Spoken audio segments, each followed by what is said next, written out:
0.5 or 5 billion in the Senate Democrats bill.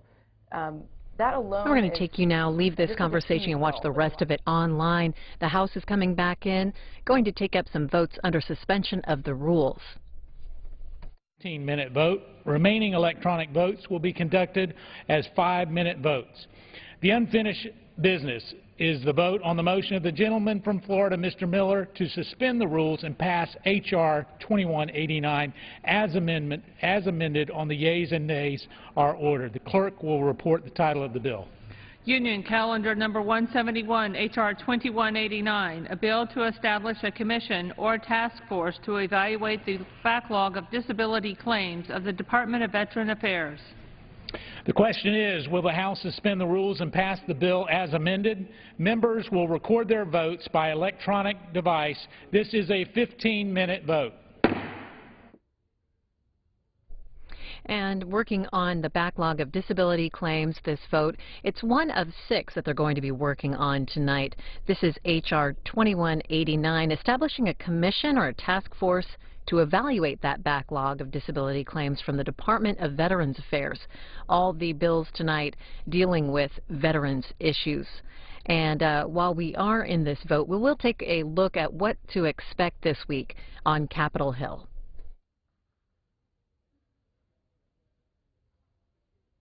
Emma Dumaine joins us with a look at the week ahead on Capitol Hill. She's a staff writer for CQ Roll Call. And Emma, what can you tell us about the budget conference that's meeting Wednesday? Who's involved and what are the main issues? The budget conference is meeting for the first time in years, a bicameral, bipartisan meeting of conferees to hash out all of the issues we've been looking at before, during, and in the immediate wake of the end of the government shutdown. We have at the forefront House Budget Committee Chairman Paul Ryan, Republican from Wisconsin, and in the Senate we have Washington Democrat Patty Murray. The issues they're going to be looking at relate to whether we can come up with some big plan. Hopefully, the ideal is, maybe a 10-year plan if we're going to be particularly ambitious, looking at everything from the replacement of the sequester to the blueprint for tax reform, how we deal with raising taxes or not, how we drive down the deficit. There are all sorts of questions. House and Senate, Democrats and Republicans have very different visions for how we should be moving forward with our spending and our budgeting, and it's going to be really interesting to watch and see where agreements are made and where they're not. And on the Hill, what are people saying there? Do they have high hopes for the budget conference? I think that everyone is being cautiously optimistic. I think that the prospects for what we call a grand bargain may be somewhat elusive. The bottom line is it's going to be incredibly difficult to reconcile these differences. Democrats want revenues on the table. Republicans do not. Democrats want to raise taxes on the wealthy as a means of reducing the deficit. Republicans have said that they do not want to put new or higher taxes on the table. We have, I believe, 7 House members. We have 4 Republicans and 3 Democrats from the House going into these negotiations. We have the entire Senate Budget Committee. Each side gets 1 vote. They have to come to an agreement by December 13th. So we're dealing with a narrow window here. And then another conference committee, also Wednesday, that one on the Farm Bill. What are the issues there? The issues there, the Senate passed a full Farm Bill reauthorization of the nation's farm programs for 5 years earlier this year. Of the most contentious issues, it would deal with it would cut the Supplemental Nutritional Assistance Program, formerly known as food stamps, by $4 billion. The House had more difficulty passing its Farm Bill. They had originally proposed cutting the food stamp program by about $20 billion, which still wasn't enough for many of the more conservative House Republicans. Their first attempt to pass a full Farm Bill reauthorization with a $20 billion cut actually failed, surprisingly, on the House floor. what they had to do in the House is bring it back up into 2 sections in the House. In one section dealing only with farm and agriculture programs, and in the other section dealing just with the nutrition title, where we saw a $40 billion cut to the food stamp program. So the House and the Senate are coming together with an even larger gap between funding for that program. So that's going to be something for them to reconcile. That's going to be the big focal point, we think, of those negotiations.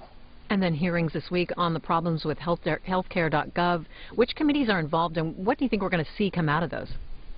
I think that what we're all going to be looking for this week is Kathleen Sebelius' testimony before the Energy and Commerce Committee. She is, of course, the Secretary of Health and Human Services. She's going to be testifying relating to the rollout of the enrollment website, which has been having a lot of problems in terms of its functioning, in terms of getting people enrolled in the insurance exchanges as part of the individual mandate that we have heard so much about. It is likely to be a partisan panel. Republicans who don't like the President's health law are absolutely using this as fodder for their own arguments against the law, and as an example of how the implementation is going badly as they had predicted. Democrats are going to be interesting to watch because they, while support the health care law and don't want it dismantled or repealed, are in a tough spot because they have to acknowledge that the website is not working and needs to be fixed and that people should be held accountable. So they probably want to be walking this fine line between asking the tough, important questions but not throwing the administration, under the proverbial bus. Emma Dumaine with CQ Roll Call. Thanks so much. Thank you for having me. And earlier today, the House debated 6 bills dealing with veterans issues. They're voting on 2 of them tonight. This is Bill 2189. It would establish a task force to work on the backlog of claims at the Department of Veterans Affairs. It's the first vote of the evening, one more after this. And while the House is in this vote, we're going to take a look at today's White House briefing with Press Secretary Jay Carney.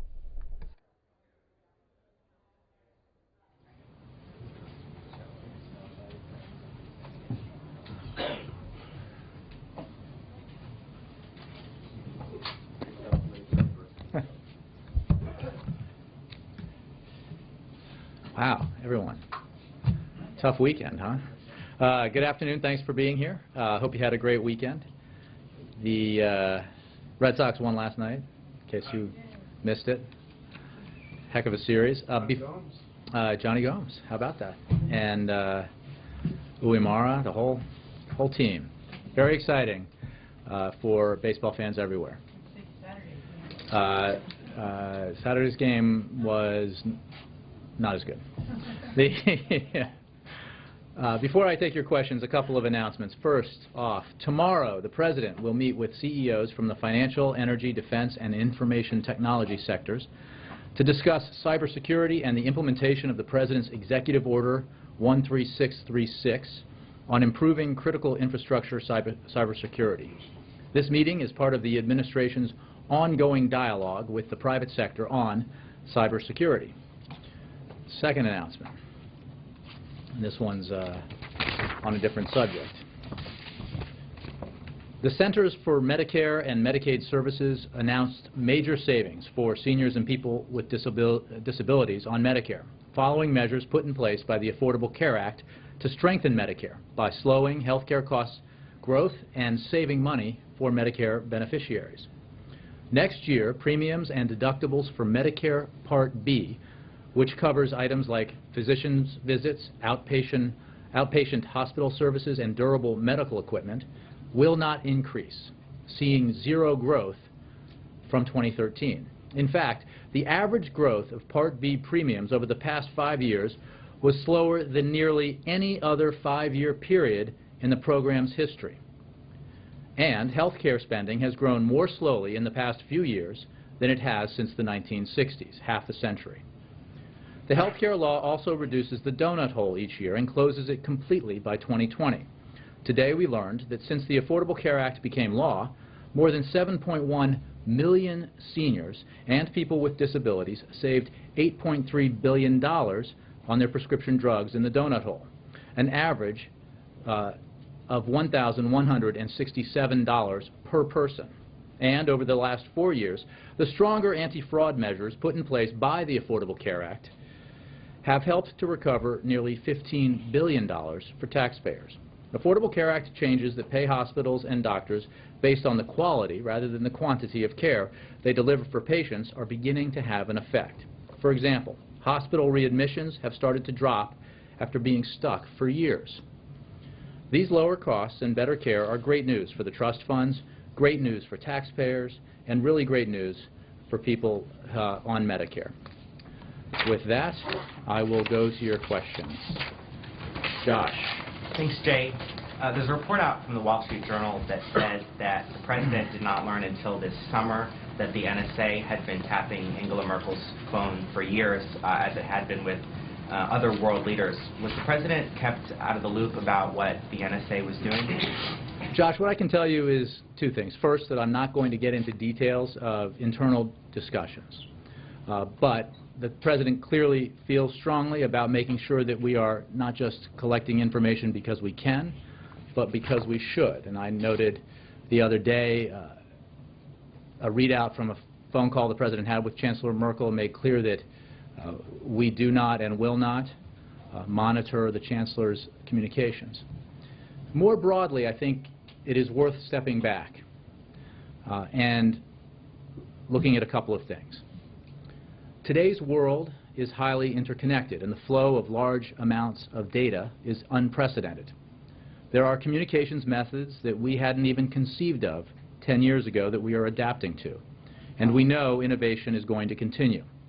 If we're going to keep our citizens and our allies safe, we have to continue to stay ahead of these changes, and that's what our intelligence community has been doing extraordinarily well. These capabilities are part of the reason we've been able to foil numerous terrorist plots and adapt to a post-9/11 security environment. At the same time, with new capabilities, we recognize that there need to be additional constraints on how we gather and use intelligence.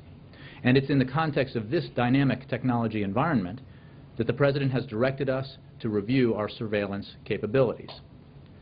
We've talked a little bit about this, and the President certainly has, but it's good in the context of some of the stories that we've seen of late to remember that the President called for a review earlier in this summer. This review is being led by the White House, and it includes agencies from across the government. There are also important efforts underway that will enable others to review how we strike the right balance, including the Review Group on Intelligence and Communications Technology and the Privacy and Civil Liberties Oversight Board. Our review is looking across the board at our intelligence gathering to ensure that as we gather intelligence, we are properly accounting for both the security of our citizens and our allies and the privacy concerns shared by Americans and citizens around the world. We also need to ensure that our intelligence resources are most effectively supporting our foreign policy and national security objectives, that we are more effectively weighing the risks and rewards of our activities. And that includes ensuring that we are focused above all on threats to the American people. Once again, as you've heard the President say, we need to ensure that we are collecting information not just because we can, but because we should, because we need it for our security. So, again, I won't go on too long, but I think that it's important to contextualize some of these revelations, to look at what the administration is doing, to review our intelligence activities, and to look at how we balance the need for security in this completely transformed world that we live in because of the technology advances that have occurred, and then against, as I said earlier, the clear and real privacy concerns that Americans and people around the world share. You just mentioned that it's important for us to make sure that our intelligence gathering above all is about protecting American security, and you and the President in the past have talked about the NSA really being focused on things like terrorism, proliferation of WMDs. Can you assure our allies that the U.S. is not using the NSA's intelligence capabilities to promote American economic interests? We do not use our intelligence capabilities for that purpose. We use it for security purposes. First of all. And second of all, it's very important to recall, too, that we have extraordinarily strong and important intelligence and security relationships with our allies, and that those relationships are vital to help keep Americans safe, to help keep Americans safe abroad, and to help keep our allies safe. And that kind of relationship, those kinds of relationships are key to the security of this nation and of our allies. So again, we're conducting a review. We are mindful that some of these disclosures have caused tension in our relationships. We deal with those issues through diplomatic channels, and we are in direct communication with a number of countries on these matters. The President is very serious about, as you heard him say in August, about ensuring that this review take place, that we strike that balance, that we remember that our intelligence services and the people in them do extraordinary work to keep us safe every day, and that we're one attack away from assessments about what went wrong in our intelligence capabilities and collection. So we need to remember that the gathering occurs for a purpose, and that's why the review has to look at that issue that the President has identified, that just because we've made these extraordinary technological advances that give us greater capacities, we need to make sure that we're collecting intelligence in a way that advances our security needs, and that we don't just do it because we can. And Jay, on Saturday, Secretary Sebelius held up the Data Services Hub as an example of what was working well with healthcare.gov. On Sunday, the Data Hub crashed and took down the entire enrollment functionality with it. With new major technical problems continuing to emerge, how should Americans be confident that these problems will be fixed, as you said, by the end of November? Josh, as you know, Verizon Terramark successfully resolved the issue with the networking component overnight, and as of 7 a.m. Eastern Time this morning, the Data Services Hub was fully operational. The healthcare.gov technical team continued troubleshooting the issue with the online creation account process or account creation process in the application, and has now opened the online application and enrollment tools back up to consumers. So this was the host for the site that had troubles that led to the site shutting down. It is now up and running again. But if there are new problems that are emerging separate from what we had already learned about in the first few weeks, doesn't that make it more likely that this all won't be able to be resolved in the timeline you set forward? Look, we have several teams, many teams of highly highly qualified experts who are addressing the identified and isolated problems that do exist and have existed with the website, and they are fixing them incrementally, as Jeff Zients and others have talked about.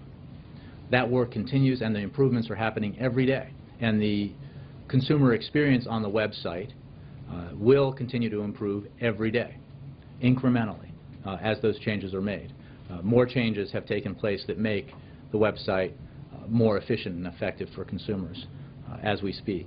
The separate issue of essentially the company that hosts the site having a trouble that caused it to shut down is not linked to the troubles that we are identifying and isolating and working on and fixing. So we're glad to see that the site is up and running, that the issues have been resolved, and we're obviously continuing the work of making improvements to the site as we make it more apparent to Americans across the country that there are 4 ways for them to get information, 4 ways for them to sign up, and 4 ways for them to enroll, and that's in addition to online, by phone, in person, and by mail. So this is work, as we've said, that comes about because the website from October 1st on has not functioned at a level that meets the President's standards, has not functioned at the level that would meet the Secretary's standards, and therefore we have taken all these efforts to make the necessary improvements so that we can improve this experience.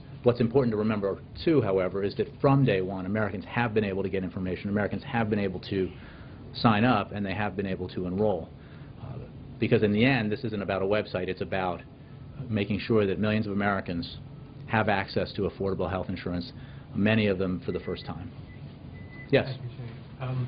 The report that Josh mentioned, citing officials, made it sound as if the program had been underway for a number of years and that when the President learned about it, he ordered it stopped. Does the President continue to have full confidence in General Alexander to administer security? The President has full confidence in General Alexander and the leadership at the NSA and in the rank and file at the NSA, who do extraordinary work on behalf of every American citizen and on behalf of our allies and keeping them safe. The issues that are part of the review look at how we can better balance our security needs and the security needs of our allies against the real privacy concerns that we all share. And as I noted at the top, there has been extraordinary change, technological change, in the last 10, 20 years, but certainly in the last 10 or so years since 9/11 that has affected, I mean, the whole world in the way that we transmit and gather information, and that has brought about changes in the way and developments in the way that we gather intelligence. It's obviously brought about changes in the way that those in the world who want to do harm to Americans and do harm to our allies operate. So that has meant that we've had to adapt. And as we've adapted, and as we adapt, we need to make sure, as the President is insisting, that we are keeping a balance that protects our security and takes into account our real privacy concerns. As I'm sure I don't have to tell you, revelations of this eavesdropping or alleged eavesdropping have caused damage with our allies. When would you expect the reviews that you talked about to be done, and would you expect them to include any scaling back of monitoring of phone conversations by our friends? The entire review that is being led by the White House will be completed by the end of the year. There are other efforts, as you know, underway by the Review Group on Intelligence and Communications Technology, as well as the Privacy and Civil Liberties Oversight Board. In tandem, the President also announced that the administration will work with Congress to pursue appropriate reforms of Section 215 of the Patriot Act. And after having a dialogue with members of Congress and civil libertarians, the President believes that there are steps that can be taken to give the American people confidence that there are additional safeguards against abuse of these programs. For example, steps could be taken to put in place greater oversight, greater transparency, as well as constraints on the use of this authority. The administration is also working with Congress to improve the public's confidence in the oversight conducted by the Foreign Intelligence Surveillance Court. Moreover, the President has directed the intelligence community to make public as much information about these programs as possible, mindful of the fact that these are very sensitive security programs. The administration has declassified unprecedented information about the activities of the NSA, and we are continuing to do so. So there are a number of efforts underway that are designed to increase transparency, to work with Congress to look at reforms to the Patriot Act, to look at ways that we can increase oversight and increase constraints on the authorities provided by these programs. Separately, there are ways, there's a review underway that will look at, among other issues, some of the very specific things with regards to intelligence gathering, including matters that deal with heads of state and other governments. So these are all important issues, and you've heard the President talk about them and I think reflect in what he said the fact that they're important in his view and that we need to take these steps. When it comes to the relationship that we have with various allies, this is obviously something that has been of concern, and we are working to address those concerns diplomatically through diplomatic channels and also in the way that we're talking about these issues now. Just follow up. And on the floor of the House, in a 15-minute vote dealing with H.R. 2189, this is to establish a task force to work on the backlog of claims at the Department of Veterans Affairs. It's the first vote of the evening. One more after this, dealing with the authority to operate an advisory committee that deals with veterans education and training. The nays are 1, 2/3 being in the affirmative. The rules are suspended. The bill is passed, and without objection, the motion to reconsider is laid upon the table. Without objection, the title is amended. The unfinished business is the vote on the motion of the gentleman from Florida, Mr. Miller, to suspend the rules and pass H.R. 2011, on which the yeas and nays are ordered. The clerk will report the title of the bill. Union Calendar number 155, H.R. 2011, a bill to amend Title 38 United States Code to provide for a 2-year extension of the Veterans Advisory Committee on Education. The question is, will the House suspend the rules and pass the bill? Members will record their votes by electronic device. This is a 5-minute vote. And the House earlier today debated 6 bills dealing with veterans issues. 4 of those passed by voice vote earlier. The remaining 2 being voted on tonight, 1 already voted on, and this one dealing with an authority to operate an advisory committee that deals with the veterans education and training.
Two-thirds being in the affirmative, the rules are suspended, the bill is passed, and without objection, the motion to reconsider is laid upon the table.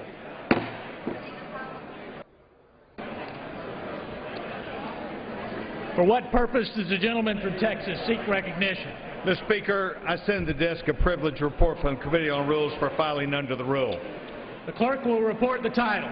Report to accompany House Resolution 391, resolution providing for consideration of the bill H.R. 992 to amend provisions in Section 716 of the Dodd-Frank Wall Street Reform and Consumer Protection Act relating to federal assistance for swap entities and providing for consideration of Bill H.R. 2374 to amend the Securities Exchange Act of 1934 to provide protections for retail consumers and for other purposes. Referred to the House calendar and ordered printed.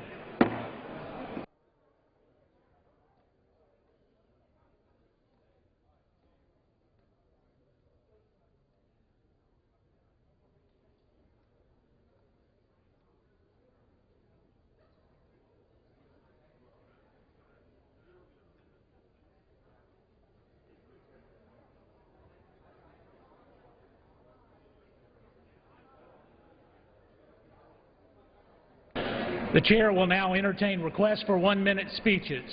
For what purpose does the gentlewoman from New York seek recognition? Mr. Speaker, I'd like to address the House for 1 minute and permission to extend my remarks.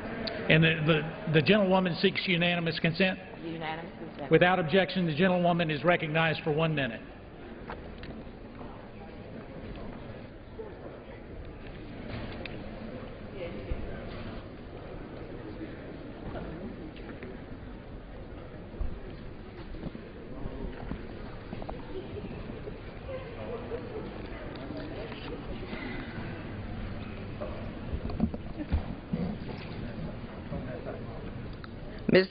Mr. Speaker, my colleagues, we were all saddened last Monday evening to hear of the passing of my predecessor, the Honorable Congressman Major R. Owens. And I stand here with colleagues to commemorate his life and his record of dedicated service to the people of Central Brooklyn. Congressman Owens was committed to the children and families who had been marginalized and ignored by the body politic. He worked to involve the community in control of public schools in Brooklyn and was a strong advocate for education as a member of the House Committee on Education and Workforce. His efforts were critical to the enactment of the Americans with Disabilities Act. Congressman Owens had always been dedicated to expanding access to information and the empowerment of the citizenry. Before being elected to New York State, he was a proud librarian at the Brooklyn Public Library, and he remains the only librarian to have been a member of Congress and was a mayoral appointee by Mayor John Lindsay, Commissioner for Community Development Agency, and fighting on behalf of impoverished New Yorkers. Congressman Major Owens retired from elected office. He devoted himself to training the next generation of leaders as a professor. He shared his experience with the students at Medgar Evers College. Mr. Speaker, the example of Congressman Major R. Owens' public service will remain an inspiration to this and future generations of elected officials in Brooklyn and across the nation. Mr. Speaker, I ask that the House stand and offer a moment of silence to honor the late Congressman Major R. Owens.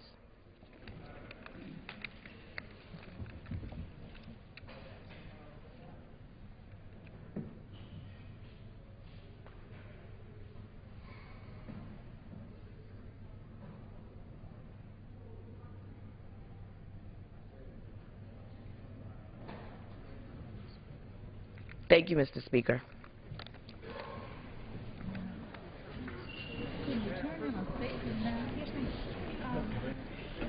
For what purpose does the gentleman from Pennsylvania seek recognition?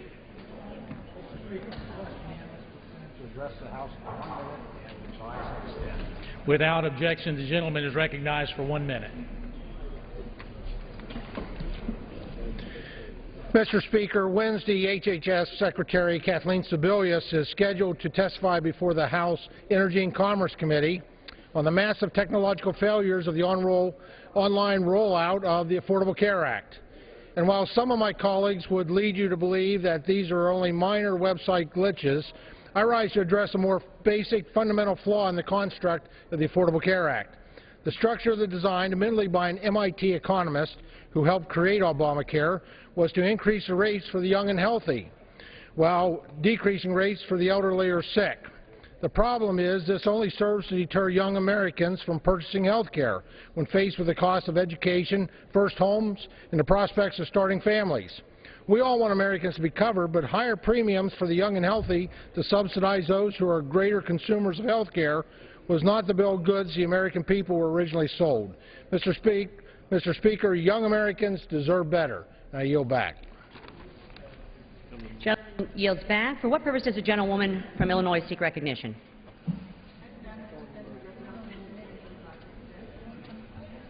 Without objection, the gentlewoman is recognized for 1 minute. Mr. Speaker, achieving immigration reform is not just an issue of security or economics. It's also an issue of women's rights. It's women who disproportionately bear the brunt of our inability to fix the immigration system. Undocumented women are more likely to suffer from domestic violence, poor work conditions, or be victims of human trafficking. They are afraid to demand justice for crimes that are committed against them, and they are afraid of retaliation and deportation. A pathway to citizenship is critical to putting an end to a system that encourages the exploitation of women. Far too many mothers have been separated from their children because our immigration system does not value family unity and parental rights. Family values are American values. Women waiting decades to be reunited with their families is not acceptable. Ensuring that our family-based immigration policies are strong and that they come with rights to employment are key to promoting the well-being of women. We benefit as a nation when women have the ability to reach their full potential. With the help of women, it is projected that comprehensive immigration reform will reduce our deficit by $1 trillion over 10 years. I know that my neighbors care about women's rights and care about keeping families together. That's why we need to pass comprehensive immigration reform now. I yield back. Gentleman yields back. For what purpose does the gentlewoman from Florida rise? Unanimous consent to address the House for 1 minute and revise and extend my Without objection, the gentlewoman is recognized for 1 minute. Thank you, Madam Speaker. I'm pleased to commemorate the 10-year anniversary of the Congressional Hispanic Leadership Institute, known as Chile. Through his vision and leadership, former Congressman Lincoln Diaz-Balart has guided Chile in its mission to advance our community's diversity of thought while preparing young Hispanics to become the leaders of tomorrow. Chile's programs and initiatives focus on a wide variety of issues, from public service to commerce and technology.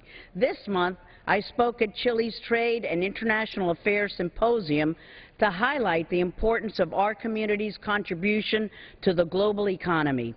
As the fastest growing group of both consumers and producers, Hispanics can benefit from reducing trade barriers and opening new markets. Chile has also helped many young people and provided them with the necessary tools to succeed in this increasingly globalized world. Through Chile's Global Leaders Fellowship and internship programs, students from across our nation have expanded their professional horizons and enhanced their understanding of the public and private sectors. As a Chile board member, I'm proud of the opportunities that Chile provides to our youth and its commitment to ensuring that we continue to prosper as a nation. Thank you, Madam Speaker. Back. For what purpose does the gentleman from Texas seek recognition? Without objection, the gentleman is recognized for 1 minute.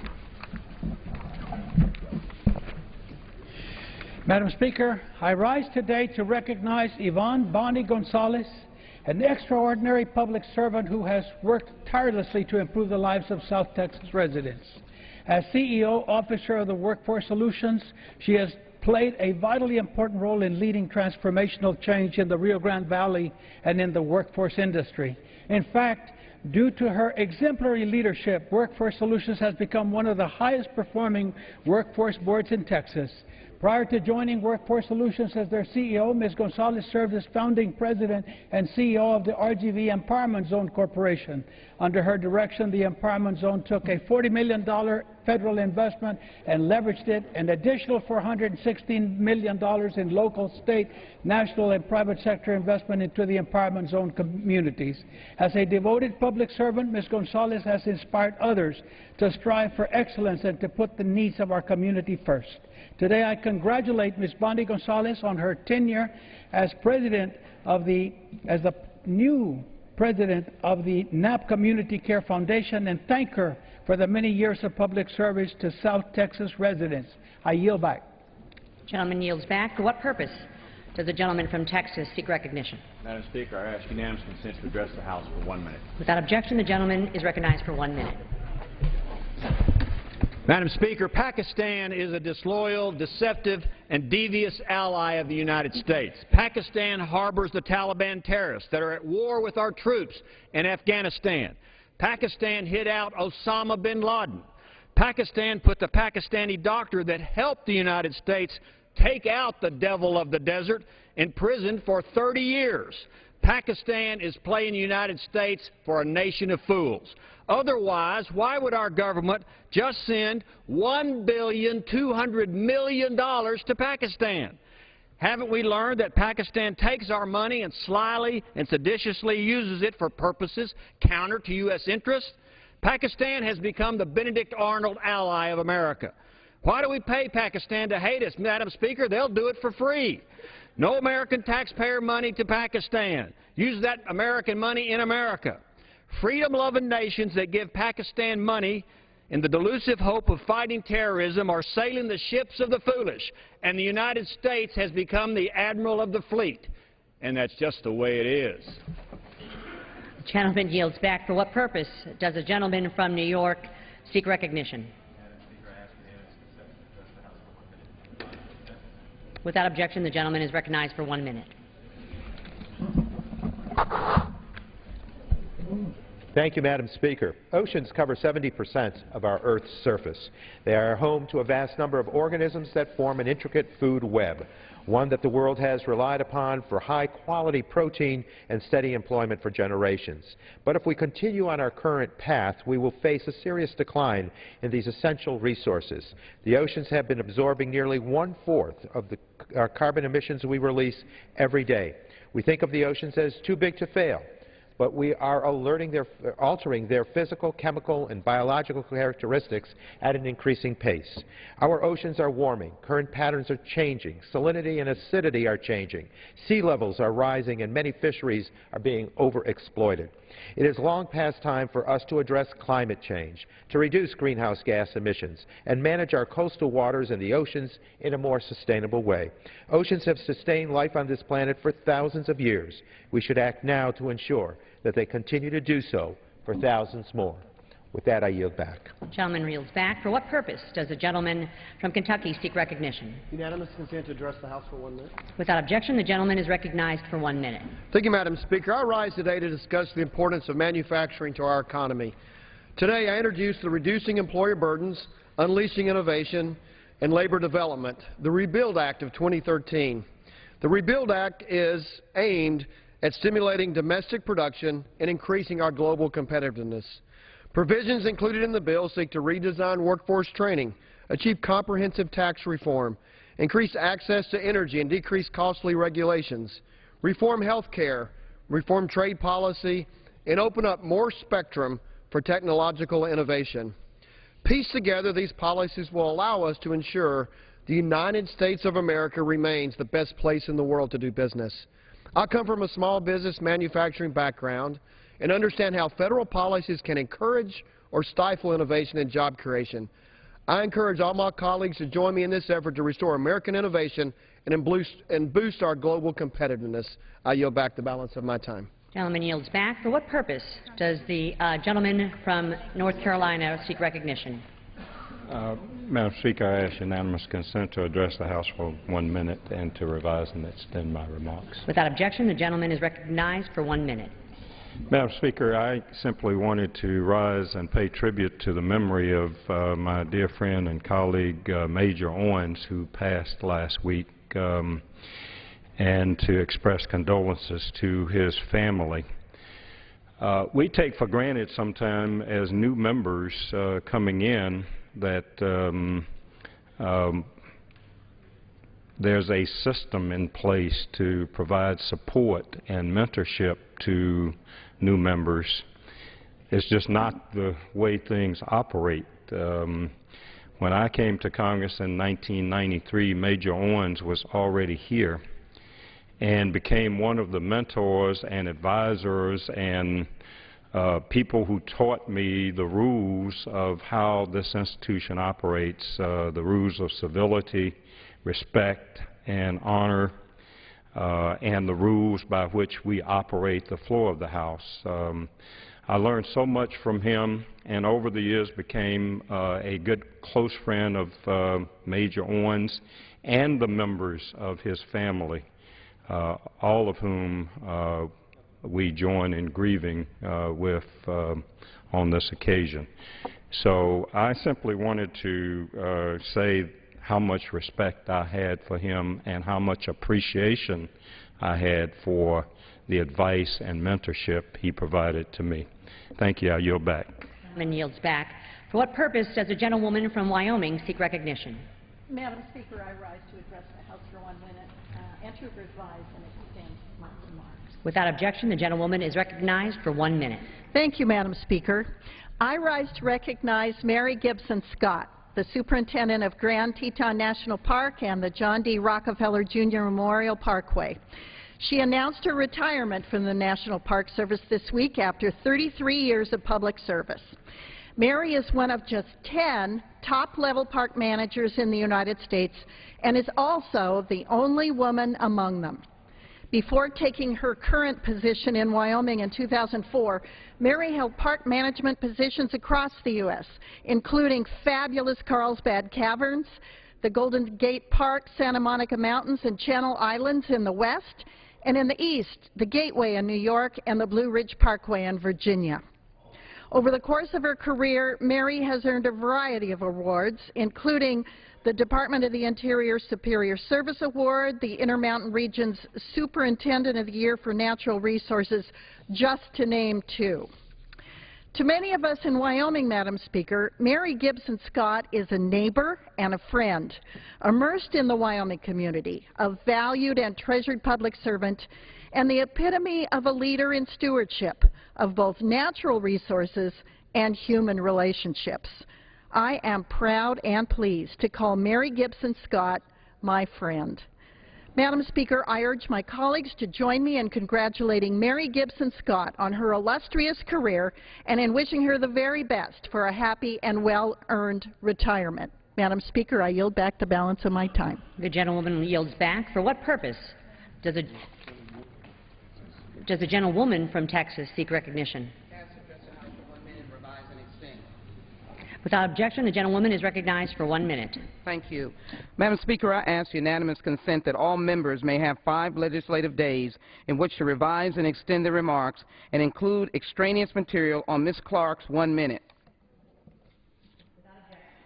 Thank you. I rise to join my colleagues in celebrating the People's Congressman. I'm so delighted that we have the opportunity to share our friendship toward the late Congressman Major Owens, who loved his Brooklyn district and loved his family.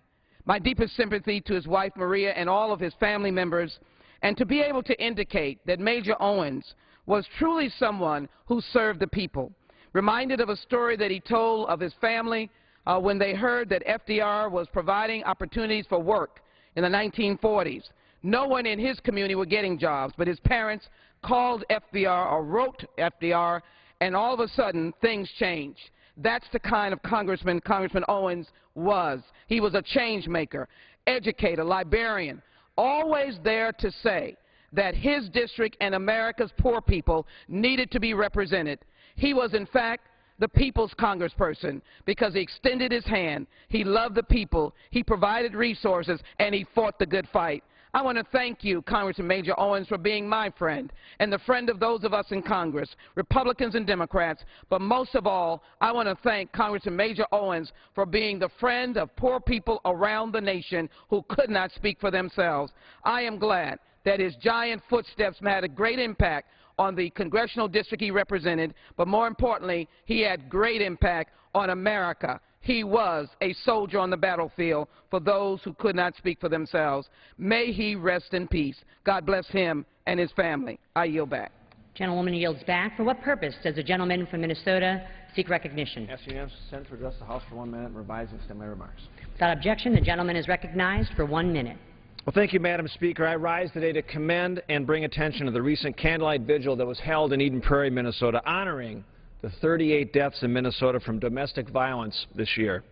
The vigil, which is organized as part of Domestic Violence Awareness Month by the local domestic abuse prevention nonprofit Cornerstone, was held at Purgatory Creek Park earlier this month. There was an incredible showing of support from members of our community and local police departments and law enforcement supporting those that are affected by domestic violence. Madam Speaker, this is an issue which affects families and communities all across our country, and we must do more to put an end to these horrible acts. Earlier this year, I was proud to sponsor and author a provision in the Violence Against Women Act to assist domestic abuse victims in locating safe housing, which is a critical step on the path to recovery. But more work needs to be done to bring attention and an end to domestic violence in our neighborhoods. And I yield back. Yields back. For what purpose does the gentleman from Texas seek recognition? I seek recognition to address the House for 1 minute and to revise and extend my remarks. Without objection, the gentleman is recognized for 1 minute. Thank you, Madam Speaker. Madam Speaker, like my colleagues, I will mourn the death of Major Owens, but I also want to celebrate his life. And my purpose for rising tonight is to do just this, to celebrate his life. He was a person of character who had a great reputation. His reputation I've had the honor of knowing by and through my Chief of Staff, who was his Chief of Staff for 16 years.